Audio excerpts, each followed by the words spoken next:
Praise the Lord. सबों को मेरा प्यार भरा नमस्कार।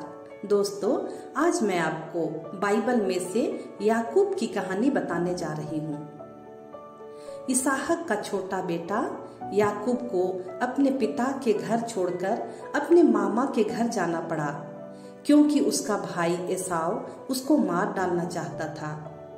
याकूब चलते चलते किसी तीर्थ स्थान पर पहुंचता है। वहां वह रात भर ठहर गया, क्योंकि सूर्यास्त हो गया था।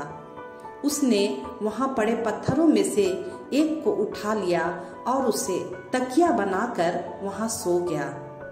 उसने एक स्वप्न देखा कि एक सीढ़ी धरती पर खड़ी थी।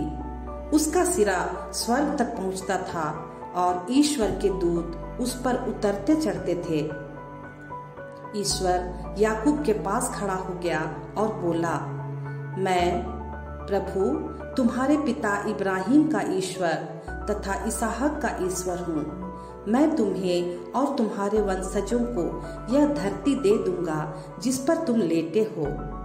तुम्हारे वंशज भूमि के रजकणों की तरह असंख्य हो जाएंगे और चारों दिशा में फैल जाएंगे।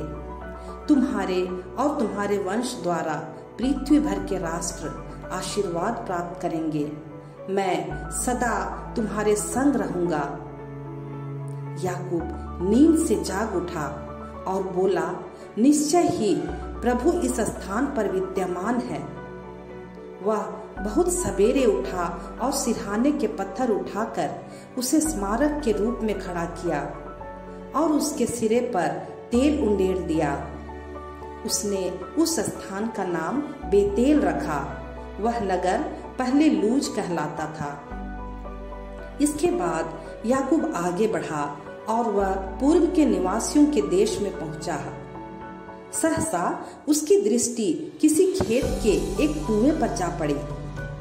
वहां भेड़ बकरियों के 3 झुंड थे, क्योंकि उस कुएं से ही उनको पानी पिलाया जाता था। कुएं के मुंह पर एक बड़ा पत्थर पड़ा हुआ था। जब झुंड वहां इकट्ठी हो जाती थी, तब चरवाहे कुएं के मुंह पर का पत्थर हटा देते और भेड़ों को पानी पिला देते थे। फिर वे उस पत्थर को कुएं के मुंह पर रख देते थे। याकूब ने उनमें से एक से पूछा, आप लोग कहाँ के हैं? उन्होंने उत्तर दिया, हारान के। क्या आप लोग लाबान को जानते हैं? याकूब ने पूछा। हाँ, उन्होंने उत्तर दिया। देख, उसकी बेटी राहेल भेड़ों के झुंड को लिए चली आ रही है। जब याकूब ने राहेल को अपने मामा लाबान की भेड़ों के साथ देखा, तो वह आगे बढ़ा और कुएं पर से पत्थर लुढ़का दिया, ताकि उसकी भेड़ें पानी पी सके। फिर याकूब ने राहेल का चुंबन लिया और फूट फूट कर रोने लगा। उसने बताया कि वह उसके पिता का संबंधी है और रेबेका का पुत्र है। यह सुनकर वह अपने पिता को खबर देने दौड़ पड़ी। जैसे ही लाबान ने अपनी बहन के पुत्र याकूब के आने की खबर सुनी, वह उससे मिलने को दौड़ा और गले लगाकर उसका चुंबन किया। फिर वह उसे अपने घर ले गया। लाबान याकूब को अपने पास ठहराने से बहुत प्रसन्न हुआ और जब याकूब राहेल से विवाह करने की अनुमति मांगी, तो लाबान बहुत खुश हुआ। याकूब अपने मामा लाबान के यहाँ पूरे 1 महीने रहा।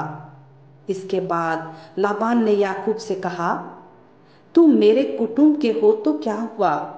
तुम मुफ्त में मेरी सेवा क्यों करोगे? तुम बताओ, तुम्हारी मजदूरी क्या होनी चाहिए? लाबान की 2 पुत्रियां थी। बड़ी का नाम लेया था और छोटी का नाम राहेल था। लेया की आंखें कमजोर थी, परंतु राहेल सुडौल और सुंदर थी।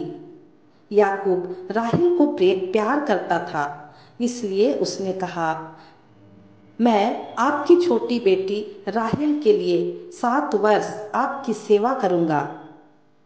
याकूब ने राहेल के लिए 7 वर्ष सेवा की। उसे राहेल से इतना प्रेम था कि यह 7 साल बहुत जल्दी गुजर गया।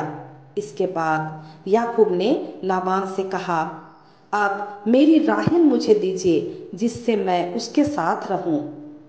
तब लाबान ने वहां के निवासियों को एक भोज दिया और रात में अपनी बड़ी पुत्री लेया को याकूब के पास भेजा और याकूब ने उसके साथ रात बिताई।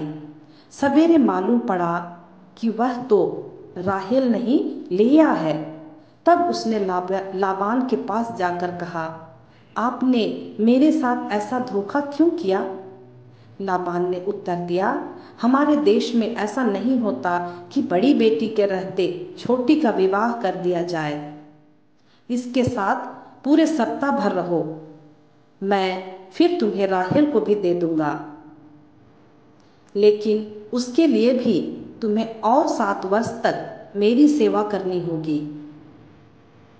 याकूब ने ऐसा ही किया। राहेल को पाने के लिए याकूब ने लाबान के यहाँ और 7 वर्ष तक सेवा करने को राजी हो गया। इसके बाद राहेल को भी उसकी पत्नी के रूप में उसे सौंप दिया।